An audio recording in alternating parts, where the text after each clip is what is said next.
Hello my dear friends, Shri Parishram Vidya મંદિર Rana Kandorana online એજ્યુકેશનમાં આપ સૌનું સ્વાગત છે. How are you all? કેમ છો બધા? મજામાં ને? That's good. આપણે આગળના વિડીયોમાં જોઈ 6th સ્ટાન્ડર્ડનું first unit where were you Annie 3 activity, right? પહેલી એક્ટિવિટી શું જોઈ, બીજી એક્ટિવિટી શું જોઈ અને ત્રીજી એક્ટિવિટી શું જોઈ? આઈ હોપ કે તમને બધાને યાદ જ હશે, હે ને? બહુ બધા ક્લેવર સ્ટુડન્ટ છો. છતાં બી આપણે ક્વિક રિવિઝન કરી લઈએ. ઓકે, શું જોયું તો આપણે પહેલી એક્ટિવિટીમાં એક સરસ મજાની પોયમ જોઈ હતી, roll over roll over roll over, right? હા, પછી શું જોયું હતું તેમાં જ આગળ પોયમમાં આવતા રાઇમિંગ વર્ડ્સ આપણે લખ્યા હતા, રાઈટ?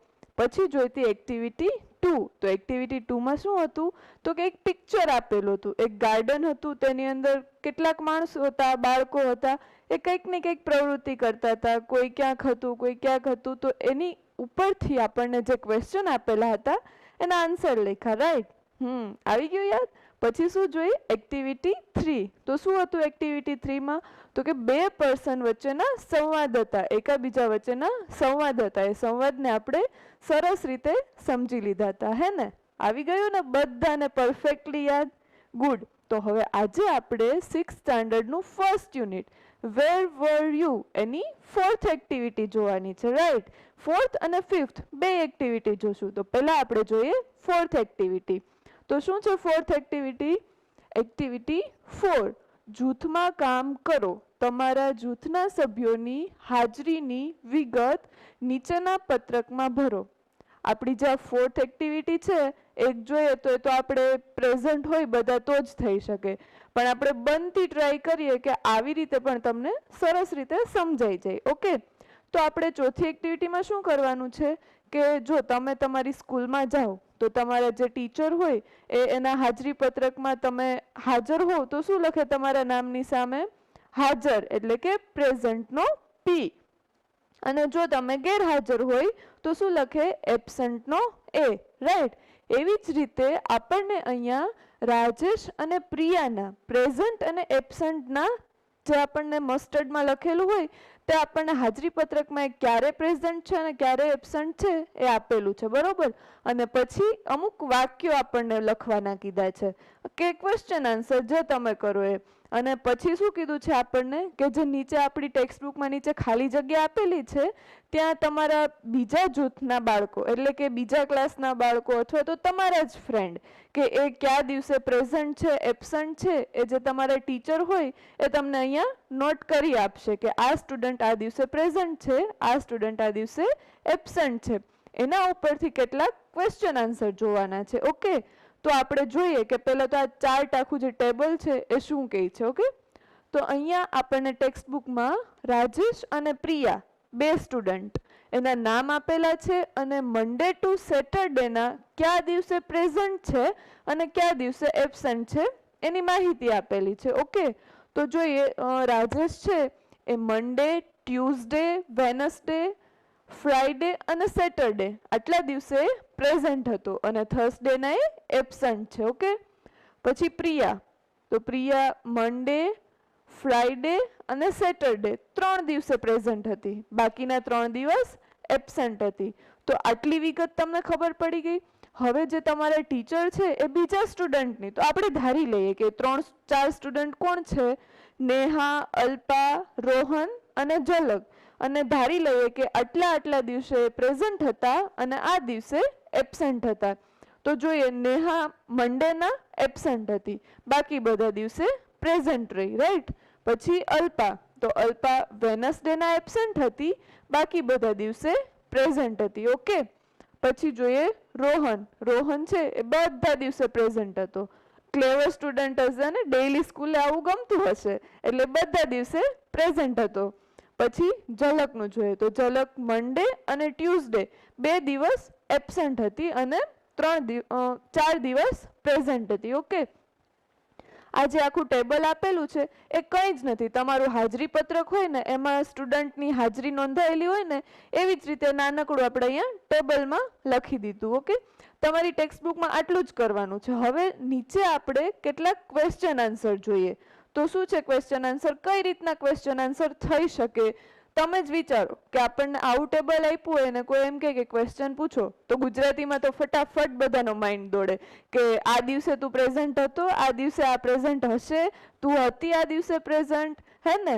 તો એવી જ રીતના ક્વેશ્ચન આપણે ઇંગ્લિશમાં જોવાના છે. તો જોઈએ કેવા પ્રશ્નો થઈ શકે.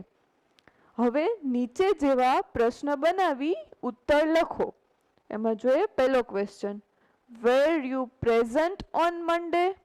હવે જે ટીચર છે એ પહેલા રાજેશ અને પ્રિયા હતા એ બેને પૂછે છે કે વર યુ પ્રેઝન્ટ ઓન મંડે?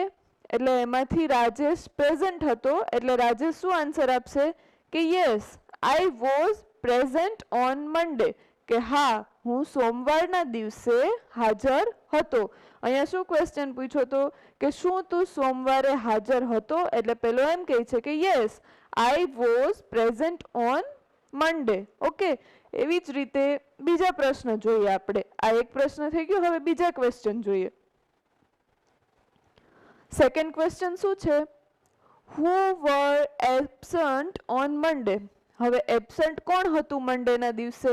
તો આપણે આ ચાર્ટ જોવાનો. એની અંદર તમને મંડેના દિવસે કોણ કોણ એબ્સન્ટ દેખાય છે? નેહા એન્ડ ઝલક વર એબ્સન્ટ ઓન મંડે. ક્વેશ્ચન શું છે? સોમવારના દિવસે કોણ એબ્સન્ટ એટલે કે ગેરહાજર હતું? તો કોણ છે? નેહા અને ઝલક સોમવારના દિવસે ગેરહાજર હતા. ઓકે, નેક્સ્ટ ક્વેશ્ચન જોઈએ. Was Alpa present on Wednesday? શું અલ્પા બુધવારના દિવસે હાજર હતી? તો અહીંયા જોઉં તો અલ્પા બુધવારના દિવસે હાજર છે. અહીંયા શું છે? એબ્સેન્ટ બતાવે છે. તો શું આન્સર આવશે આપણો કે અલ્પા તો બુધવારના દિવસે હાજર નથી. તો શું આન્સર આવશે?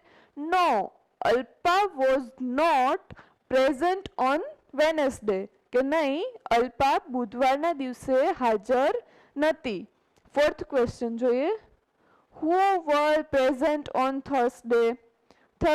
ગુરુવાર. તો ક્વેશ્ચન શું છે આપણો કે ગુરુવારના દિવસે કોણ હાજર હતું, કોણ પ્રેઝન્ટ હતું? તો અહીંયા જો થર્સડે ની કોલમ તમે, તો થર્સડે ના કોણ કોણ પ્રેઝન્ટ છે? નેહા, અલ્પા, રોહન અને ઝલક. તો આન્સર શું આવશે આપણો? નેહા, અલ્પા, રોહન એન્ડ ઝલક વર પ્રેઝન્ટ ઓન થર્સડે, કે આ ચાર જણા છે એ ગુરુવારના દિવસે હાજર હતા, પ્રેઝન્ટ હતા. રાઈટ. જો આમાં વોઝ અને વર નો ઉપયોગ થયો છે. હા, એટલે કેવું ભૂતકાળની વાત થઈ છે. હતા હતું ને બધાની પાછળ, એટલે કે ભૂતકાળમાં ક્વેશ્ચન આન્સર થયા હતા. રાઈટ. તો આપણી આ જે ફોર્થ એક્ટિવિટી છે એમાં કંઈ જ નથી, ખાલી જે અહીંયા આપણને ટેબલ આપેલું છે એમાં ઇન્ફોર્મેશન આપેલી છે કે કોણ પ્રેઝન્ટ છે અને કોણ એબ્સન્ટ છે. એની ઉપરથી ક્વેશ્ચન આન્સર કરી લેવાના. રાઈટ. તો હવે જોઈએ આપણે એક્ટિવિટી 5. તો શું છે એક્ટિવિટી 5? અહીં કેટલાક વ્યક્તિઓની વિગત આડાઅવળી થઈ ગઈ છે. નીચે આપેલા વાક્યો વાંચો અને તે વિગતોને યોગ્ય રીતે જોડો. તો શું છે કે અહીંયા એક ટેબલ જેવું આપેલું છે, એમાં બધી વિગતો આડાઅવળી થઈ ગઈ છે. આ બાજુ પર્સનના નામ છે, કોઈ વ્યક્તિ છે, પછી અહીંયા ક્યાં હતા એનું પ્લેસ આપેલું છે કે ક્યાં હતા, અને લાસ્ટમાં ટાઈમિંગ આપેલો છે. રાઈટ. કે last Monday, last week, on Monday, last Sunday, yesterday, એવી રીતનો ટાઈમિંગ આપેલો છે. પણ બધી વિગત આડાઅવળી છે. એવું નહીં કે હેત છે એ પોસ્ટ ઓફિસે હતો લાસ્ટ સન્ડેના, એવું નથી. આપણને શું કીધું છે એની માટે વિગતોને સરખી જોડવા માટે? તો કે નીચે આપેલા વાક્યો વાંચતા જાઓ અને પછી આ વિગતો પૂર્ણ કરવાની છે. રાઈટ. તો આપણે શું કરવાનું છે? પહેલા કે વાક્ય આપણે ત્યાંથી રીડ કરશું અને પછી અહીંયાથી એને જોઈન્ટ કરશું. તો આપણને એક એક્ઝામ્પલ આપેલું છે આપણી બુકમાં. શું છે પહેલું વાક્ય? તો જોઈએ. એક્ઝામ્પલ છે આપણી ટેક્સ્ટ બુકમાં કે Het was at the circus last night. Right. તો પહેલા આપણે શું લેવાનું? હેત અહીંયા છે. પછી આમાં એનું જે શું હતું કે એટ ધ સર્કસ. તો અહીંયા ક્યાં છે at the circus? Are you at the circus, અને પ્લેસ એનો ટાઈમિંગ શું? તો કે લાસ્ટ નાઇટ. રાઈટ. તો અહીંયા શું ખાલી આવ્યું? વોઝ આવી ગયું કે Het was at the circus last night, કે હેત છેલ્લી રાત્રિએ સર્કસે હતો. રેડી. એવી જ રીતે આપણે અહીંયા જે બીજા વાક્યો આપેલા છે એને અહીંયા આપણી વિગતોમાં સરખા જોઈન્ટ કરવાના છે. તો હવે બીજું વાક્ય રીડ કરીએ. Doctor Shah was in a meeting last week. તો હવે અહીંયા જોઈએ ડોક્ટર શાહ પછી શું છે એની ઇન અ મીટિંગ ક્યાં હતા તો કે ઇન અ મીટિંગ. તો ઇન અ મીટિંગ ક્યાં દેખાય છે અહીંયા રાઈટ. તો શું થશે doctor Shah in a meeting પછી ક્યારે હતા લાસ્ટ વીક. તો અહીંયા લાસ્ટ કોલમમાં લાસ્ટ વીક ક્યાં છે આવી રહ્યું. તો અહીંયાથી આમ doctor Shah was in a meeting last week right. તો શું છે આપણું વાક્ય કે ડોક્ટર શાહ છેલ્લા અઠવાડિયે મીટિંગમાં હતા. ઓકે આગળ જોઈએ. Jasmine and Chameli were in the hospital on Monday. તો પર્સન કોણ કોણ હતા તો કે જસ્મીન અને ચમેલી. તો ક્યાં છે જસ્મીન અને ચમેલી આપણા ઓલામાં જસ્મીન અને ચમેલી. પછી અહીંયા શું છે in the hospital. In the hospital ક્યાં દેખાય છે અહીંયા રહ્યું. તો શું થશે Jasmine and Chameli in the hospital on Monday. તો અહીંયા ઓન મંડે ક્યાં છે આપણું આવી રહ્યું. તો શું થઈ ગયું Jasmine and Chameli were in the hospital on Monday. Jasmine અને ચમેલી હોસ્પિટલે હતા ક્યારે સોમવારે. હવે આગળનું સેન્ટેન્સ જોઈએ. Bharti and Kalpesh were at Mahendra's office today morning. તો ફર્સ્ટ કોલમ આપણી કોની છે તો કે પર્સનની. તો પર્સન કોણ કોણ છે આમાં ભારતી એન્ડ કલ્પેશ. તો અહીંયા ભારતી એન્ડ કલ્પેશ ક્યાં છે આવ્યું ભારતી એન્ડ કલ્પેશ. પછી એટ ધ મહેન્દ્રાઝ ઓફિસ એટલે પ્લેસ એટ ધ મહેન્દ્રાઝ ઓફિસ. તો ક્યાં છે એટ ધ મહેન્દ્રાઝ ઓફિસ રાઈટ. પછી ક્યારે હતા ત્યાં ટુડે મોર્નિંગ. તો ટુડે મોર્નિંગ આપણું પ્લેસ ક્યાં છે આમાં ટુડે મોર્નિંગ. તો અહીંયાથી અહીંયા રાઈટ. પછી જોઈએ આગળનું sentence. Mrs Vaghela was on her farm last Sunday. જો આવી જ રીતે કરવાનું છે. આ કોષ્ટકમાં આપણે અહીંયા જે સેન્ટેન્સ આપેલા છે એમાંથી પહેલા તો મિસિસ વાઘેલા છે.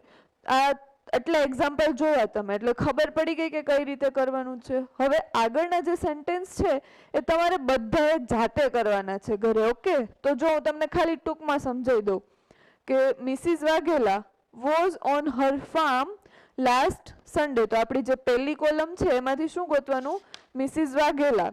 પછી સેકન્ડ પાર્ટ છે એમાંથી ઓન હર ફાર્મ અને લાસ્ટ છે પ્લેસનું છે. તો ક્યારે હતા તો કે લાસ્ટ સન્ડે. મિસિસ વાઘેલાએ લાસ્ટ એટલે કે છેલ્લા સન્ડે છેલ્લા રવિવારે એના ફાર્મ ઉપર હતા. તો અહીંયાથી મિસિસ વાઘેલા ગોતવાનું. પછી અહીંયાથી શું ગોતવાનું ઓન હર ફાર્મ અને અહીંયાથી લાસ્ટ સન્ડે. આ છેલ્લા જે ત્રણ સેન્ટેન્સ છે એ તમારે બધાએ જાતે કરવાના છે. હા તમને બધાને આવડી જશે. ઓકે એટલે બધાએ જાતે કરવાના છે. પછીનું શું છે તો કે Vandana was on her farm yesterday. તો અહીંયાથી શું ગોતવાનું થશે વંદના ઓન હર ફાર્મ અને લાસ્ટમાંથી યસ્ટરડે રાઈટ. કે ગઈકાલે વંદના એના ખેતરે હતી. પછી doctor Shah was in the hospital today morning. તો અહીંયા પેલું doctor Shah in the hospital અને ટુડે મોર્નિંગ. પહેલી કોલમમાંથી બીજીમાંથી અને ત્રીજીમાંથી રાઈટ. બધાને સમજાઈ ગયું હશે બરોબર હે ને ગુડ. તો આજે આપણે શું જોયું ચેપ્ટર 1 ની એક્ટિવિટી 4 અને એક્ટિવિટી 5 રાઈટ. તો આઈ હોપ કે તમે બધાએ ધ્યાનપૂર્વક સમજી લીધું હશે અને આ હોમવર્ક પણ તમારે બધાએ ઘરે કરવાનું જ છે. ઓકે હવે આગળના વિડીયોમાં આપણે જોઈશું એક્ટિવિટી 6. ગુડ. જો તમને અમારો આ વિડીયો ગમ્યો હોય તો like share and subscribe our channel. Thank you.